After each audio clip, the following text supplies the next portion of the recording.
On a Claudia justement qui est avec nous. Bonjour Claudia. Bonjour. Bonjour Claudia. Bonjour, bonjour.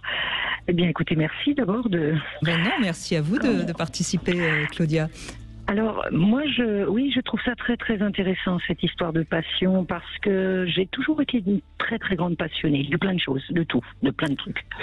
Et j'ai réussi à chaque fois à arrêter cette passion parce que ça ne devenait plus un plaisir, sauf lors d'une rencontre. Alors merci, vous me rassurez parce qu'on a écouté Pascal, on avait l'impression qu'on était complètement paumé, perdu pour la il n'y a pas que la passion, il n'y a pas que la passion amoureuse, ça peut être la passion de son métier, ça peut être la passion d'un art, etc. Oui, mais je pense que la passion, elle a un rapport avec le corps. Hein. Pour moi, la passion, elle a un rapport avec le corps. C'est joli, c'est intéressant ça. Oui, pour moi, elle a un rapport avec le corps. C'est-à-dire qu'en fait, il y a les passionnés de sport, les passionnés d'amour. Je suis d'accord avec vous, mais Pascal, il est loin de son corps. Pascal, il est loin de son corps, c'est pour ça. C'est le corps aussi. Je suis désolée, mais les hormones, ça fait mais justement, mais les hormones, justement, elles viennent atteindre, si vous voulez, en tout cas, elles travaillent l'activité cérébrale, etc. Je ne vais pas donner un cours de neurosciences, mais qui transforment effectivement notre relation au principe de réalité, justement. Mais je ne suis pas en train de dégommer, alors peut-être que je suis très mal exprimé, la passion. Hein. Je vous laisse vous parler, pardonnez-moi. Mais pour une femme ou pour un homme, la passion, elle pour moi, hein, elle passe par le corps aussi. Hein. C'est hyper important. Je veux dire, dans les relations amoureuses, moi j'ai vécu une relation amoureuse complètement passionnelle, destructrice, mais d'un bonheur extraordinaire. J'étais tout pour l'autre, il était tout pour moi, j'ai tout lâché, j'en avais plus rien à faire de personne, j'étais complètement dans le passionnel. On était en osmose, ce fameux mot extraordinaire qu'on aime, et puis surtout, on le retrouve surtout dans la sexualité. Donc on avait une expérience sexuelle absolument pour nous divine, on va dire, hein, et complètement dans le bonheur. Donc l'autre représentait tout le bonheur qu'on peut attendre d'une manière ou d'une autre. Et c'est intéressant, Claudia, parce que vous parliez du corps, et à la limite, là, quand vous parlez d'une relation sexuelle pratiquement divine, c'est qu'on s'échappe presque de son corps, tellement c'est fort. Et ça, c'est intéressant. En fait, notre corps ne nous appartient plus, quoi. On a l'impression qu'on vit en osmose avec l'autre, et que c'est une drogue. C'est la première fois qu'on est dans un état d'osmose avec l'autre, dans une communication qui nous projette dans des bouquins, dans des films, dans des trucs, en disant putain, mais je vis c'est incroyable, quoi. Donc on est complètement dans un état second, mais hyper excitant, hyper plaisant au départ, hein, j'entends. Mais donc c'est fou, c'est un amour extraordinaire. Alors ce qui est intéressant, et vous allez nous raconter ça dans un instant, Claudia, c'est que vous avez vécu donc l'euphorie du départ, et puis après, visiblement, ça a été un peu moins euphorique. Vous allez nous expliquer d'abord pourquoi lui, et puis vous allez nous raconter quand est-ce que vous avez commencé à déchanter. Pascal Neveu est avec nous aujourd'hui. Nous évoquons la différence entre l'amour et la passion, et on vous invite évidemment à témoigner de votre passion que vous avez eue, ou peut-être n'avez-vous jamais eu de passion, et ça serait intéressant que vous veniez témoigner. On vous questionnera, et comme ça on saura pourquoi vous n'avez jamais été passionné. En tout cas, vous, Claudia, vous en avez connu une visiblement forte, puisque ça a été à la fois merveilleux et ensuite destructeur. Destructeur, oui.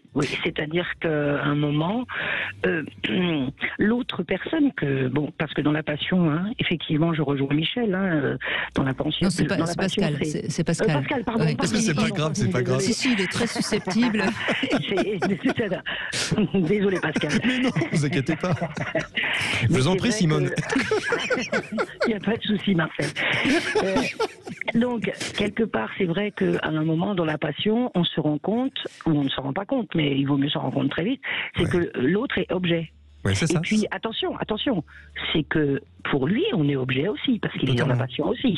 Donc, on devient des instruments. Alors, excusez-moi, Claudia, Pascal, Michel et Simone, je crois qu'il faudrait peut-être un peu expliquer à ceux qui nous écoutent ce qu'on entend par objet, parce que pour beaucoup de gens, c'est un terme quand même très c'est une projection, si vous voulez, de vous-même sur autrui. Et donc, on va retrouver des éléments, etc., qui nous font font fantasmer, qui nous font jouir, mais au sens psychique du terme. C'est-à-dire qu'on retrouve chez quelqu'un d'autre des choses qui vont. C'est-à-dire que l'autre n'est pas lui, mais est c'est un objet de plaisir. Voilà, en fait. c'est l'objet de la projection. C'est une partie, si vous voulez, un sujet comme vous et moi. En fait, on est constitué d'un ensemble d'objets. Si vous voulez, alors je vais vous faire un cours de psychopathologie, mais quand un enfant se développe, eh bien, il apprend très rapidement qu'il y a des choses qui lui plaisent ou pas chez autrui, et donc il va les introjecter dans son psychisme.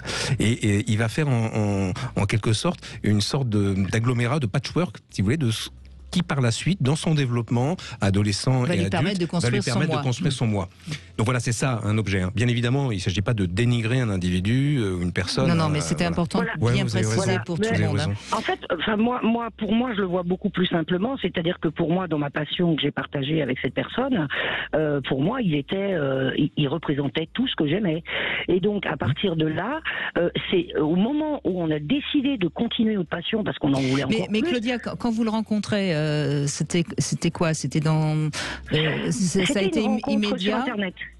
Oui, ça a été une rencontre sur Internet, un premier rendez-vous, et puis au premier rendez-vous, on s'est écouté, j'ai adoré tout ce qu'il m'a dit, il a adoré tout ce que je lui ai dit, bien sûr, on était tellement en manque de toute façon. C'est la séduction aussi. Voilà, c'est la séduction, bien sûr, et ça collait, tout ce qu'il me disait collait pile poil avec ce que moi je ressentais. Oui, et puis ce que je ressentais vraiment en plus, c'était sincère, et je pense que de sa part aussi, en sachant entre parenthèses... Vous vous êtes mis au diapason l'un l'autre sans même le vouloir. En manque d'amour aussi. Oui, attention, quand on est à la recherche d'amour, on cherche, et comme par hasard, ça colle, quoi. Et alors, mais ça collait très bien. Donc on est parti dans une passion pas possible, et puis on a eu envie de fusionner encore plus profondément, et donc de vivre ensemble. Et c'est là que ça a pété. C'est-à-dire qu'à ce moment-là, vous prenez conscience que l'autre, la réalité de l'autre apparaît. Il n'est pas du tout l'objet que vous attendiez, quoi, à tous les jours. C'est-à-dire que lui, le matin, il va se lever 2 heures avant le petit déjeuner et il va faire tout le ménage, mais vous, il n'en est même pas question une seconde. Vous levez, c'est café, quoi. Café, sinon tu ne m'adresses pas la parole. Et on se rend compte de différences, et c'est ça qui nous a sauvés aussi, mais qui nous a fait beaucoup de mal, parce qu'on est retombé de très très haut. Alors du coup, c'est fou, parce que alors le soir on se retrouvait, on s'envoyait en l'air, c'est extraordinaire, on se retrouvait, et le matin on était dans la souffrance. En fait, on est dans la souffrance. Passion vient de pâtir, souffrance, et ça m'étonne pas, en fait, hein. Et on était dépendants l'un de l'autre, parce qu'on n'avait plus de dépendance nous-mêmes, en fait. On n'était plus individualisés. Il n'y avait plus de lui, de moi, c'était nous. Et suite à ça, il m'a dit une phrase qui m'a énormément tapé. Il m'a dit: je ne veux pas te quitter, je veux nous quitter. Et dans ce nous, c'est magnifique. Et dans ce nous, il m'a bien dit: j'ai beaucoup d'affection pour toi, j'ai beaucoup de tendresse. Il m'a pas dit d'amour, il osait même pas prononcer ce mot-là. Vous n'avez pas su. C'est dommage, parce que quand même là, on pourrait penser que vous auriez pu transformer cette passion en relation d'amour. On l'a transformé, on est toujours ensemble. Ah bah oui, d'accord. Ah oui, on ne croyait pas depuis le début. Eh ben, il fallait commencer par le commencement. Excusez-moi. J'allais pas vous dire la suite. Vous n'avez pas spoilé votre histoire. Ah d'accord. Ah, oui. Donc voilà, d'accord. Vous avez su bien sûr. Parce en fait, on a réalisé que ça passe ou ça casse. Et en fait, quand il m'a dit: je ne veux pas te quitter, je veux nous quitter, j'ai dit: mais c'est quoi l'histoire? Parce que quelque part, on s'aime quand même, quoi. Il y a un truc qui va pas. Et en fait, tous les deux, on a commencé à aller scruter sur Internet les relations amoureuses, la passion. Et quand on est tombé sur la passion, et quand on est tombé sur le sens du mot passion, qui veut dire pâtir, qui veut dire souffrance, quand on a lu et on a relu tout ce qui était écrit, on a dit: bon, on fait quoi? On casse ou on passe? Et je comprends mieux pourquoi vous maîtrisez bien le sujet. Voilà. C'est que vous êtes parvenu à dépasser effectivement ce que vous avez vécu, cette épreuve. C'est-à-dire que la première chose qu'on a mis en place, et ça c'est carrément, parce que c'est pour ça que je vous parlais du corps, c'est que on a dit: ok, bon, alors on va faire un truc à la maison. Tu vas être dans ton endroit à toi, ton lieu, ta chambre, pour redevenir toi-même, pour te retrouver toi-même. Moi, je vais aller dans mon lieu à moi, dans un endroit, dans une chambre, et on arrête immédiatement la sexualité. Parce qu'à chaque fois qu'on avait un nouveau rapport sexuel, on repartait dans cette passion, dans ce délire. Et c'était terrible. Donc on a arrêté, on a stoppé la sexualité. Ça, c'est au premier temps. On a stoppé la sexualité. Et du coup... Pendant combien de temps? Pardonnez-moi cette question indiscrète. Ça a duré... 2 jours. Non, non. Non. On a eu des failles, comme bien sûr, normal, en vie. Mais en fait, finalement, on se rend compte qu'on on faisait l'amour régulièrement tous les jours, voire plusieurs fois. Donc du coup, après, on est arrivé à 1 fois par semaine. On est arrivé à 1 fois tous les 15 jours. Et on a passé bien 2-3 mois sans faire l'amour. Et ça a été extraordinaire. Parce qu'en fait, quand on se retrouvait le matin, on avait besoin de se raconter quelque chose, parce que sinon on avait l'air con. Et du coup, on était à l'écoute de l'autre. Oui, c'est ça, vous êtes découvert en fait, réellement. J'ai découvert la vraie personne, c'est-à-dire qu'en face de moi, c'était vraiment la personne que j'avais rencontrée, et non pas ce passionné qui était en manque d'affectif, quoi. Et moi, pareil, c'est-à-dire que lui m'a découverte, moi, avec mes trucs, mes défauts. On en a parlé, on discutait de ça. Alors, et puis l'acceptation, il y a ça aussi, c'est-à-dire qu'à un moment, on est tombé dans l'amour, là, oui. On est tombé dans l'amour parce que c'est plus mon totem, finalement, cette personne. Elle est plus mon totem. Moi, je l'aime pour ce qu'il est, et non pas pour ce qu'il m'apporte, en fait. J'accepte de sa part des choses que je n'aurais peut-être jamais acceptées, mais j'ai pas envie qu'il vienne moi. Vous voyez ce que je veux dire? Mais non, parce qu'en fait, vous en arrivez à ce que je dis sans cesse, et vous le savez, Brigitte, un couple, c'est 1 + 1. C'est pas ma moitié. C'est ça. Et maintenant, on est vraiment, quand on discute vraiment, bon, c'est nous qui le pensons, ou c'est toi, ou c'est moi.